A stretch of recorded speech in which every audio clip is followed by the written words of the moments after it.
So it is included as part of the general studies in group 1 prelims, group 2, group 3 and group 4 examinations in TSPSC.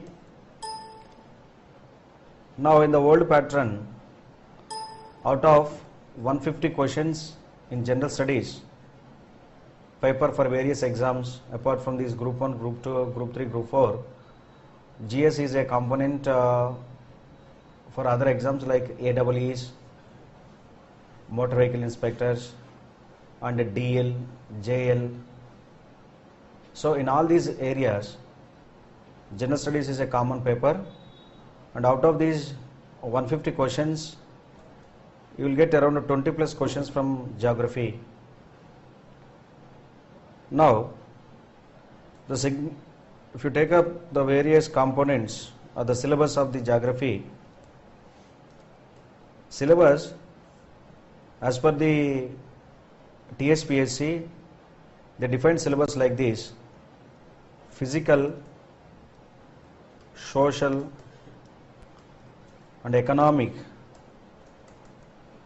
physical, social and economic geography of the old India and Telangana. So physical, social and economic geography of old India and Telangana. That means here we have to study about old physical geography, old social geography, old economic geography. Similarly, India physical geography, India social geography, India economic geography. The same way, Telangana physical geography, Telangana social geography, Telangana economic geography. So it is broadly the syllabus given by the TSPSC.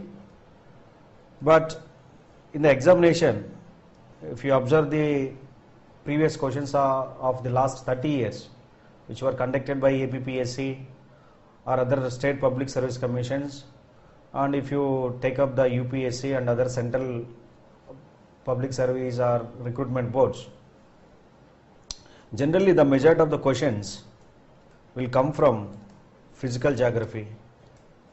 The majority of the questions will come from physical geography, and this physical geography consists of important areas like geomorphology, climatology and oceanography. So these are the important components of physical geography, and you will get majority of the questions from physical geography. And after this physical geography, next most important area is India physical environment. Next most component is India physical environment or Indian physical geography, you can say. Indian physical geography. So after the world physical geography, the second most important area is Indian physical geography. So in Indian physical geography, again we will discuss about the important topics like physiography of India. Physiography of India means the relief, the climate, the drainage system in India, the soils in India and the natural vegetation in India, and the distribution of the natural vegetation and distribution of the wildlife, distribution of the flora and fauna in Indian landmass. So that is part of the Indian physical geography. And later, the remaining areas like world economic and human geography and world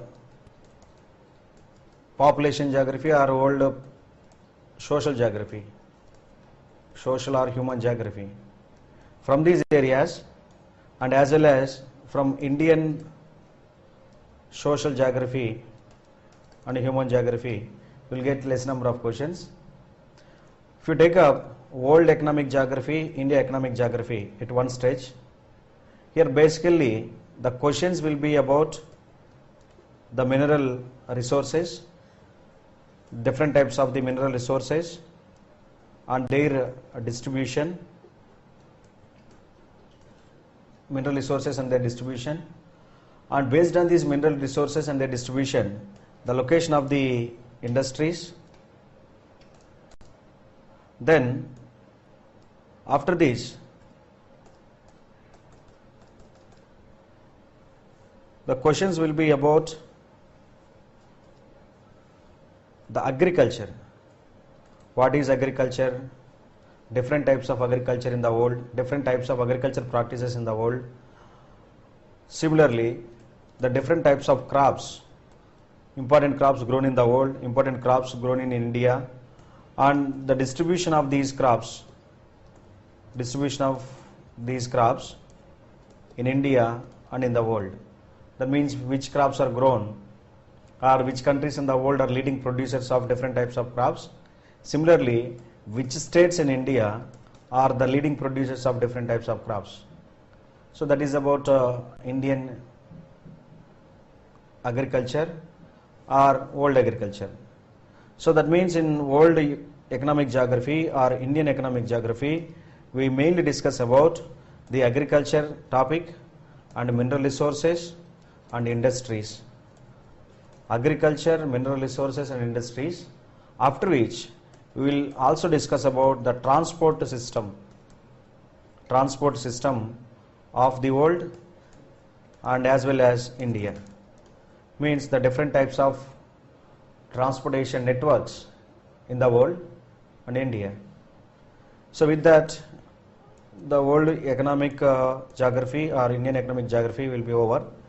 Then coming to world human geography or Indian human geography. Here basically we will discuss about the distribution of the population in the world,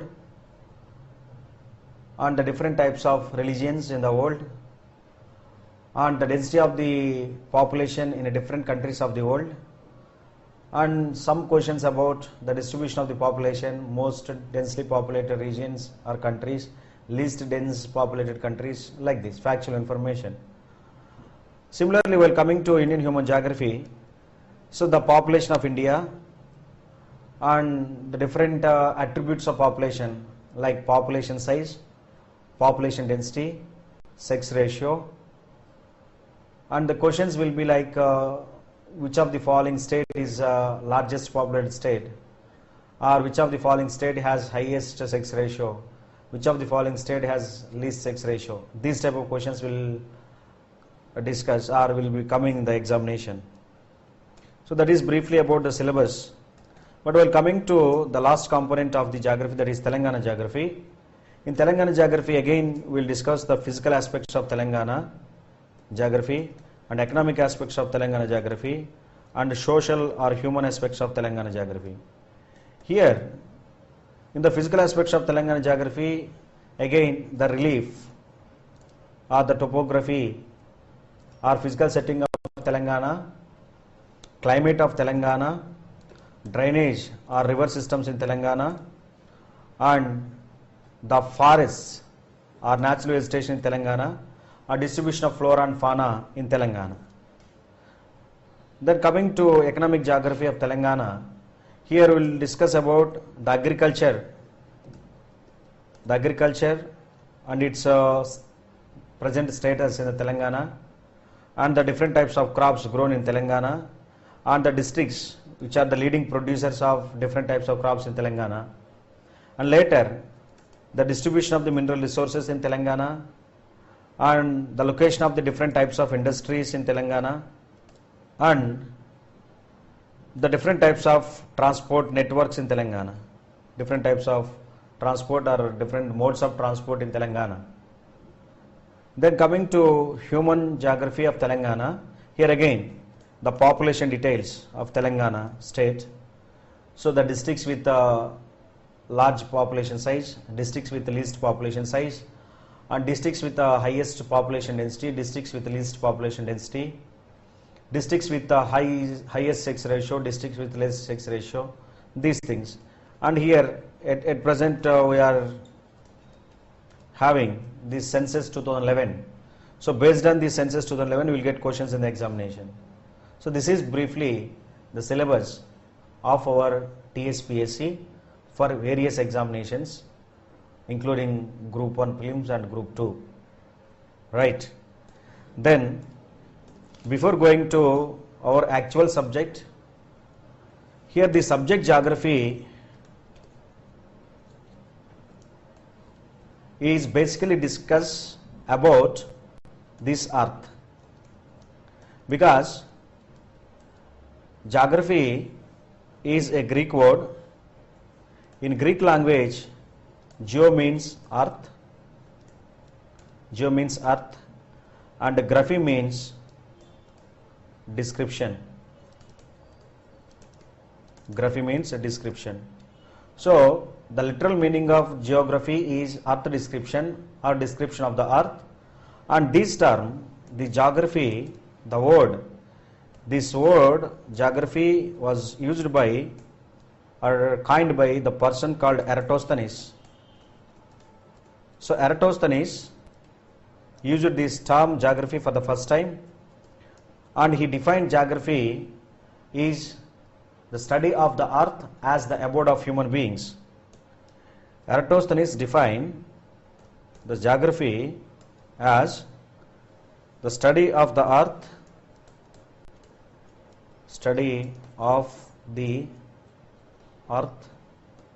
as the abode of human beings. Study of the earth as the abode of human beings. That's why this person who coined this word geography and also defined the subject geography as study of the earth as the abode of the human beings, he considered as father of geography. This person, Eratosthenes, considered as father of geography. Eratosthenes is considered as father of geography. Right. Now, so that is the simple definition and meaning of geography. But the geography definition speaks about or says that it is the description of the earth as a planet, and because this planet is abode of human beings today. We all know that. But before going to our actual discussion, how this earth had been evolved, what is the process which led to the evolution of the earth, and how this earth evolution took place is an important point of discussion. That's why let me tell you how this planet earth had been evolved in the solar system, as a planet in the solar system. So in the history, there were different scholars and different philosophers in the 17th century, 18th century, 19th century. They were given different definitions or different propositions about the origin of the earth, and these theories or propositions were just assumptions without any scientific base, without any rational thinking. So that's how no one theory could able to survive for more than 50 years or 60 years, because these theories were completely based on the assumptions of these philosophers. But later, in the 20th century, there is one of the most important theory which led to a big revolution in the study of universe and in the study of earth, you can say, because this theory which actually laid the path for the origin of the universe, and the theory which could able to explain the origin of the universe with scientific base. Understood? That's how this theory, Big Bang theory, which laid the foundation for the origin of the earth and later origin of the solar system and origin of the earth as a planet. Okay. Now if you take up this earth as a part of the universe, according to Big Bang theory, this earth as a planet evolved in the process of evolution of the universe. Means the evolution of the universe led to evolution of the earth. So without the evolution of the universe, there is no evolution of the earth. So the evolution of the universe led to the evolution of the, okay?